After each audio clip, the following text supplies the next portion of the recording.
দেখো তুমি এই অসুস্থ শরীরে কিভাবে রিক্সা চালাবেন ঢাকা যেয়ে? আরে বোকা, তুমি কান্দছেন কেন? আবার কান্দো না অযথা।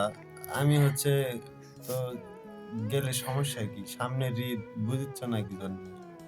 জামা কাপড় তোমাদের না নিয়ে দিতে পারি, অন্তপক্ষে তো ঈদে তো বাজার সদা, আবার মনে করো যে মাংস টাংস এগুলা তো কিনতে হবে। আমি যদি এখন থেকে যদি না যাই, তাহলে মনে করো যে ঈদে একটা খরচ আছে, এগুলা কিভাবে পার করব? আর কতদিন এইভাবে, মানে আমি তো মনে করো যে দোকান চললে তো আর আমার এরকম হতো না।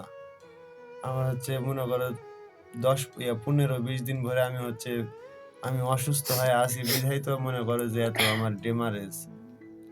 আর আমার তো দোকানের উপর দিয়েই চল, আমার একদিন দোকান না খুললে আমার চারজন মানুষ আমরা না খেয়ে থাকা লাগবে সব সময়ের জন্য। আর কান্দো না, আল্লাহ আল্লাহ দিন আল্লাহ পার করবে, কান্দার দরকার নেই।